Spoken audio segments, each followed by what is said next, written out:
Hello everybody, it's Natalina here and we're coming to you live from Natalina's Kitchen, Italian Cooking School in Guelph, Ontario, Canada. I'm Natalina, this is my daughter Laura. Laura's giving me a hand today, so we're ready to start. The thing that I like about chicken cacciatore is it's very easily adaptable. And it's one of these dishes that I don't really have a recipe. I have a recipe, but it kind of changes from time to time just based on what I have around. So I thought it'd be a perfect dish to teach you during this time. So what I've got here is some chicken pieces. So I kind of said, chicken pieces as you wish, bone on or off the bone as you wish.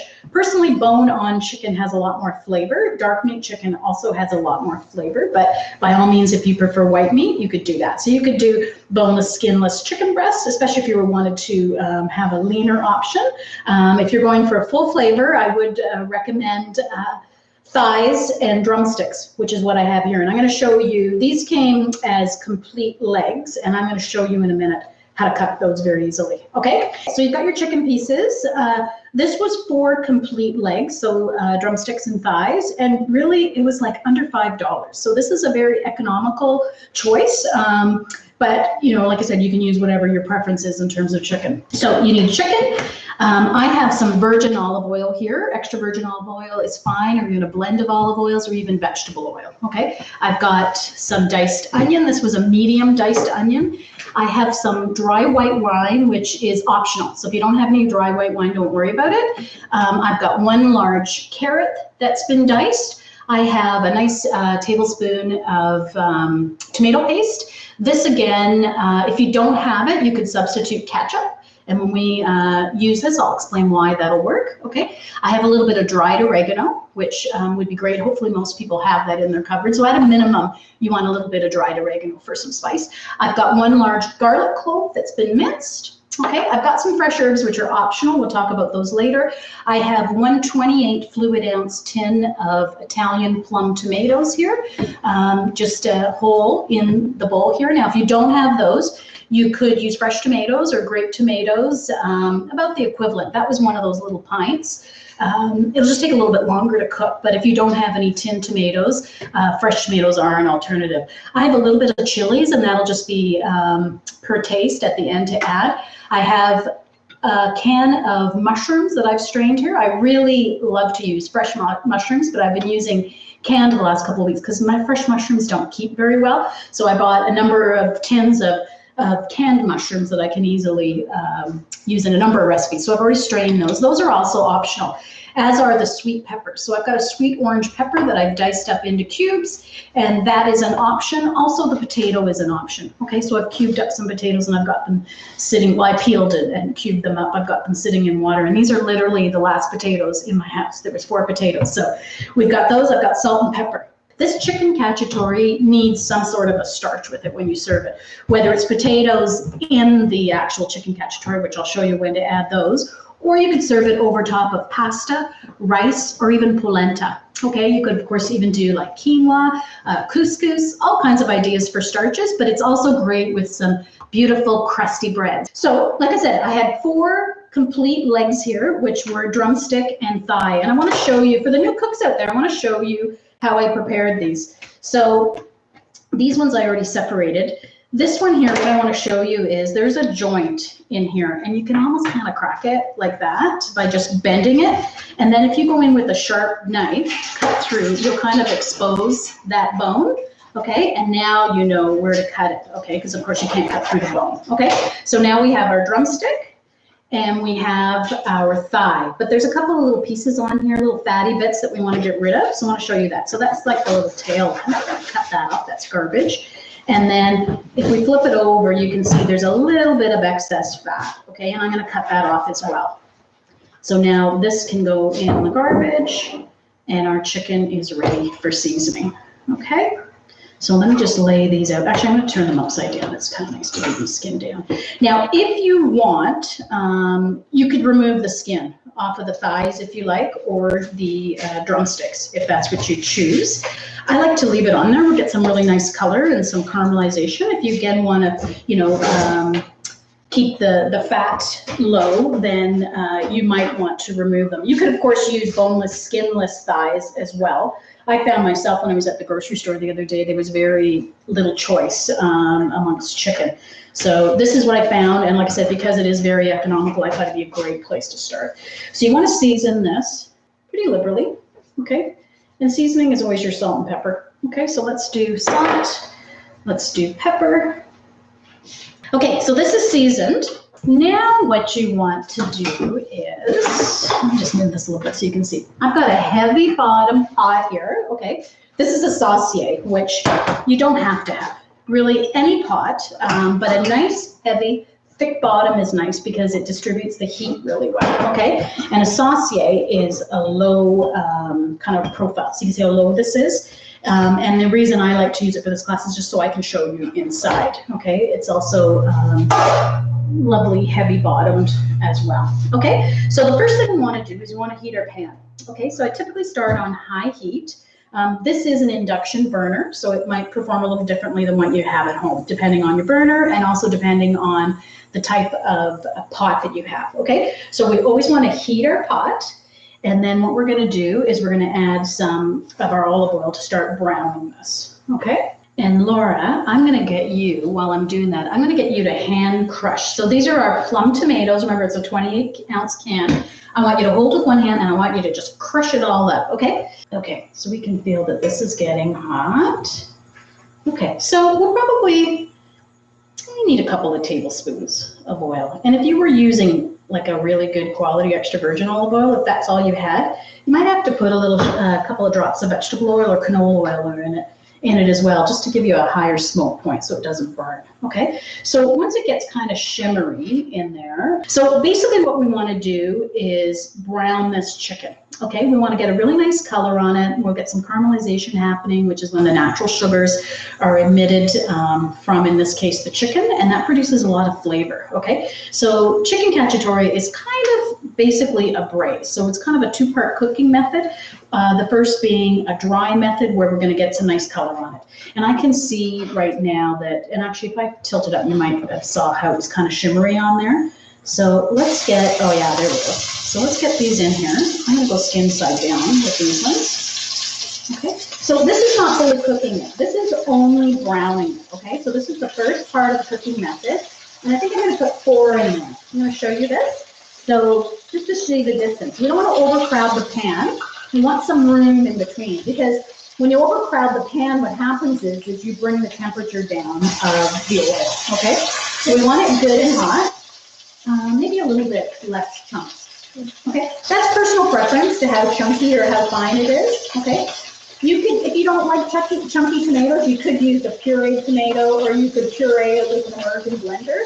Typically, though, chicken cacciatore is kind of a rustic dish, so I prefer kind of a chunky tomato. Okay, so our chicken has got some lovely color on it, so I'm going to remove it now. Okay, so I said it was a two-part cooking method, so that's part 1. So part 1 is getting some color on this chicken and kind of starting the process. Okay, now let me just give this a wipe. So you want to check the fat now. Okay, so we need about a 1/4 cup of olive oil down there. Okay, so if you need to add a little bit more to top it up, go ahead. Mine is fine, so I'm going to leave it the way it is. Okay, now we're wiped up. Okay, so to this now, we're going to add our chopped onion. Now I turn that off, but the pan is still really, really hot. This will be for you. And actually, I'm going to go on about a medium heat. We're going to add our carrots. Can you grab that garlic for me, Diana? And we're just going to basically sweat this out. I don't have any celery here, but if you want to add celery, you can. Typically, it's carrots, onion, celery, but this is just a personal preference. I'm not crazy about celery with tomatoes and chicken for some reason. So, but if you want to add it, by all means, or if you're missing one of these items, maybe add the celery to get some flavor. So I have got onions, carrots, and garlic in here, and I can smell it already. It's not good, eh? So, okay, so what we want to do is we want to sweat these out, okay? So we're not browning them. I'm on about a medium heat. My pan was really hot already. So to sweat this, basically you want it limp, fragrant and translucent. We don't want it brown, okay? If onions or garlic gets brown, it can sometimes get a little bitter, all right? So we just want to sweat it nicely so it's going to develop some flavor. So we're going to keep moving it. And this dish kind of develops flavor over time. So you could very easily make it ahead and then just let it cool down and then keep it in the fridge and then serve it up the next day. A little shout out to my husband for that amazing garlic. That's from our garden. It's still hanging on there in our cold cellar. Before we know it, it'll be time for new garlic. Can't wait.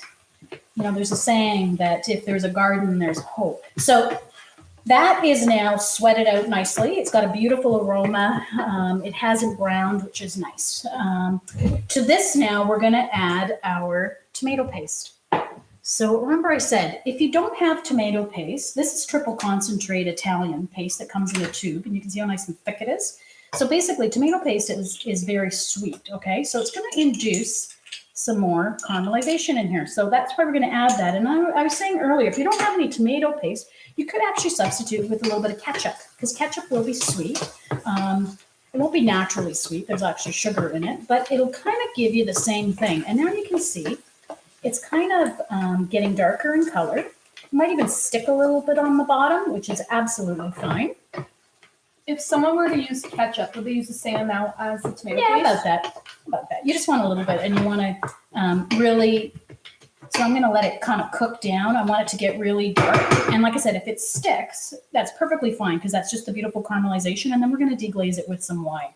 Okay, so if you don't have wine though, like I said, that's not a real problem, because what you could do is you could use a little bit of chicken stock or vegetable stock, and I mean a little bit. So maybe like a quarter cup, or even a couple of tablespoons even is fine. And if you didn't have any of that, you could even deglaze it with a little bit of water, okay? So I do have some white wine. I like to use dry white wine. I don't like to use red wine for this, just because chicken is a lightly colored meat, and it'll darken up the sauce. You could probably use rosé if you had rosé. And if you wanted to use red, that's perfectly fine. But just keep in mind, it's going to be a little bit darker. It's going to stain your sauce a little bit. Okay, so now here's my white wine, and that's just like a Pinot Grigio. Okay, and now we're going to scrape up any brown bits that are left on the bottom. Oh, now it smells good, eh, Laura? Okay, so we're going to let that reduce by about a half. So basically, the alcohol is going to evaporate. It's going to become a really nice thick sauce, and we can smell that wine now. So once it reduces by half, or it evaporates by half, so if you have this much, and then it's going to go down to about half the size for the new cooks out there. Okay, it's going to thicken up nicely. And now the thing about a braised dish like this is we're starting to layer the flavors. We're doing everything in the same pot, including browning the chicken. And that's because we want to incorporate all those flavors. Okay, so that is about ready. You can see that it's really thickened up now. I wish you could smell it, because it smells amazing. Okay, so now we're going to add our tomato. Okay, so if you were using fresh tomatoes like these, you could probably quarter those. So just cut them down into small pieces. It's going to take a little while longer for them to cook, obviously, because they're fresh.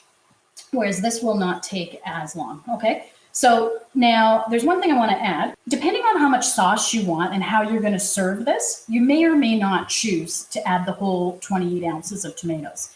If I were going to serve this with pasta or rice, or even polenta, something where I'd want a lot of extra sauce, especially for pasta, I would use the whole 28 ounces, okay? Now, if I wanted to make it a little bit thicker and just serve it with crusty bread, then you may choose to do less tomatoes. Okay, so that's a personal preference as to how much sauce you actually need or want. Okay, because this particular amount of chicken here, like I said, that would serve anywhere between 3 and 4 people, I think. But we're going to be adding some more vegetables. I believe in stretching this out as best as we can. Typically, my ratio of olive oil to 28-ounce tin of tomatoes is about a quarter cup of olive oil, okay? So if you were doubling this recipe to serve more people, then you'd want to use obviously a bigger pot, and you would have to increase your oil, your tomatoes. You might want to increase some of your chopped vegetables for flavor there as well. Okay, so now I've turned up the heat and I want to bring this basically up to a boil and I want to put my chicken pieces back in. Okay, so this is the second part of the cooking. So I said it was a two-part method. So this is now a more humid type of cooking here with the liquid or with our sauce. Okay, and this is where it's going to really finish cooking. It's going to get really nice and tender and flavorful. So these are going to go in. If there's any liquid in here, it's a good idea to add that because there's always flavor in that. Okay, so Laura, I'm going to get you to take that, please, hon. Thank you. And now we're going to cover everything in sauce. So I don't know if you can see that, but you want a pot that can kind of coat all of our chicken pieces. I'm going to turn it down now to a medium high, okay?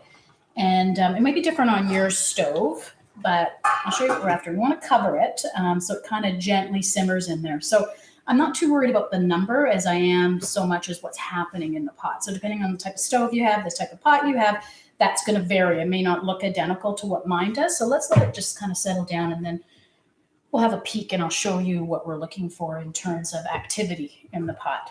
Okay, so just a little simmer like that. Can you see how it's just little bubbles? So that's what we're looking for. So we're gonna close it up tight and we're gonna let it braise now in there, okay? Okay, so I've got a non-stick frying pan here. It doesn't have to be non-stick, okay? And what I wanna show you with this is now for our optional vegetables, okay? So I'm gonna turn that on high and I'm gonna heat that up. Okay, so let's get this good and hot. Then we're going to add a little bit of the same olive oil. And what I'm going to do is I'm going to saute the peppers and the mushrooms. Okay, so you might ask, well, why didn't we just add that in here? Well, typically the mushrooms and the peppers, they would start to fall apart and kind of lose their texture and their flavor would just absorb all the flavor of the sauce. We want them to be still recognizable as peppers and mushrooms. So we're going to just saute them in the side pan and we're going to add them to the chicken cacciatore just for the final minutes. Okay, so so we've got that on high heat. Yeah, there we go. And then we're going to add just a little bit of olive oil. That's maybe, I don't know, maybe a half a tablespoon. And now I'm going to turn it down a little bit.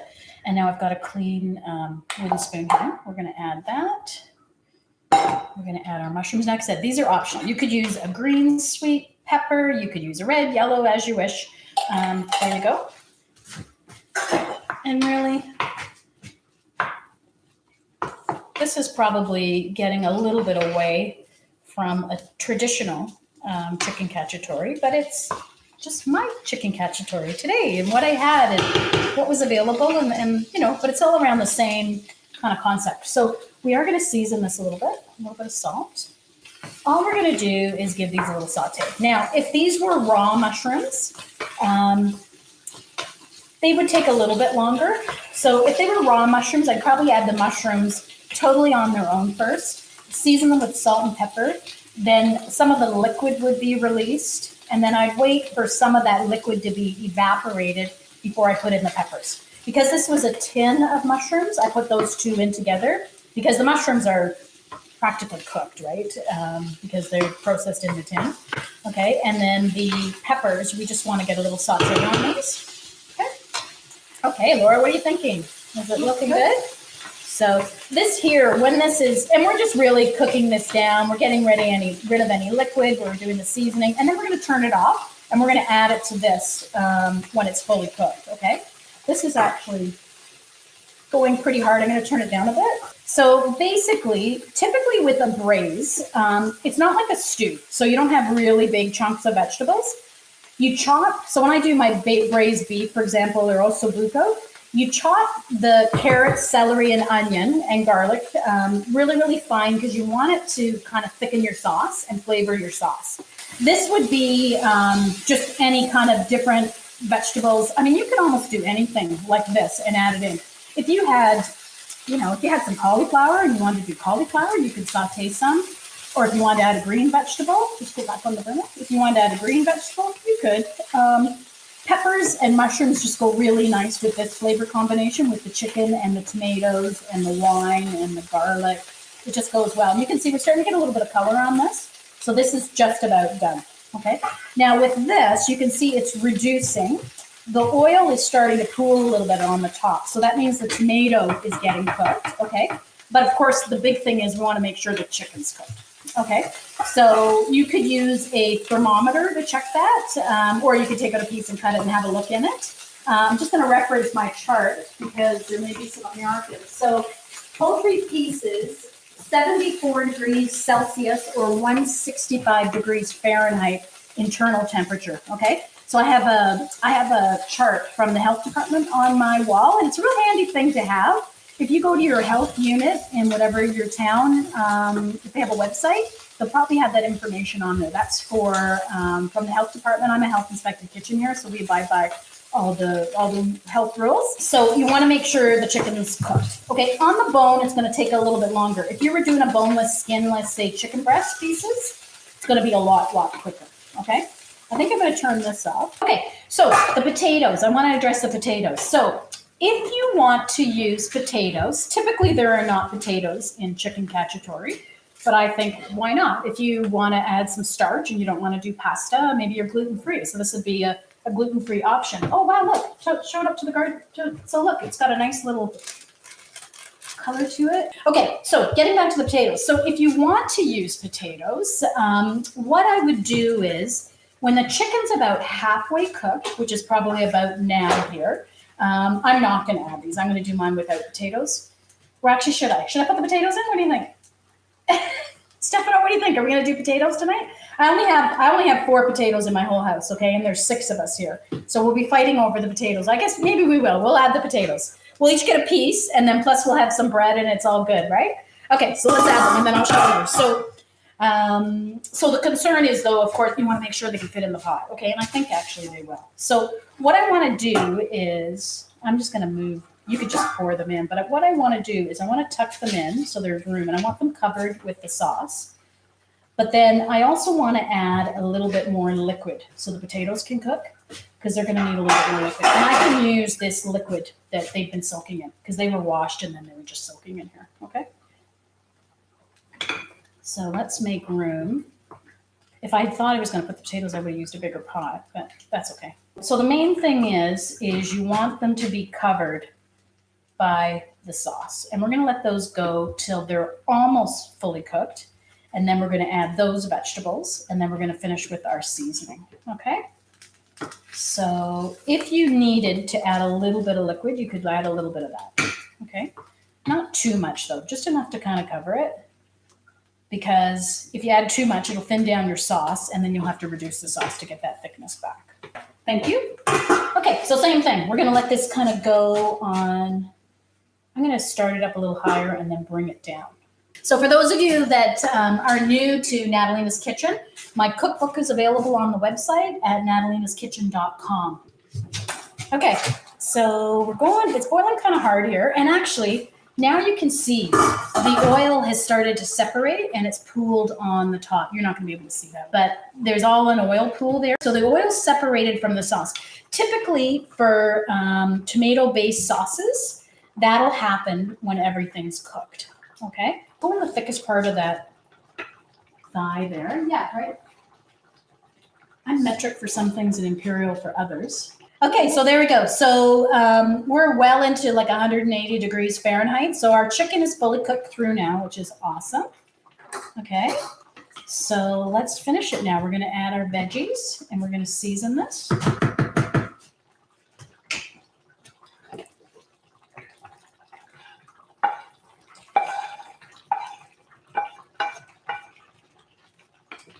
So now I'm just going to get rid of that. So our potatoes should be fork tender. We know our chicken's cooked. The other vegetables are cooked because we did them in the pan. And the potatoes, you don't want to overcook them because then they'll start to fall apart.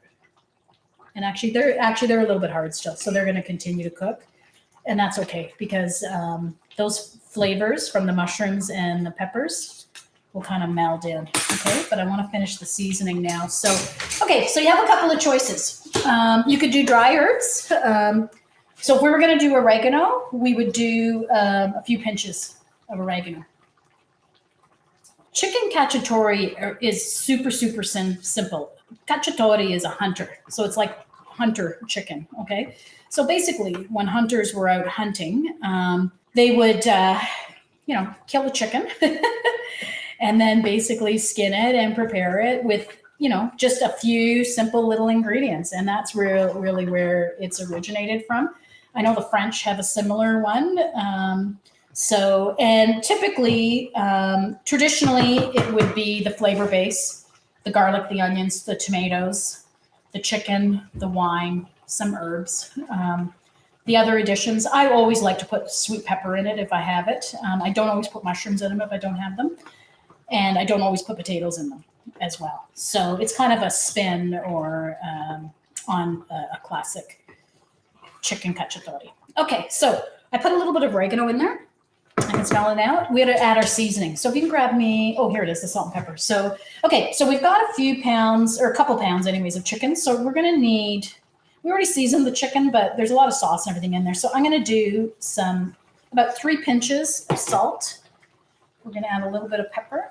And her version of a pinch is a heavy pinch. Yes, my pinches are, when I'm teaching in person in my classes, students will say a regular pinch or a Natalina pinch. So that was a Natalina pinch. A Natalina pinch is about a 1/4 teaspoon, just so you know.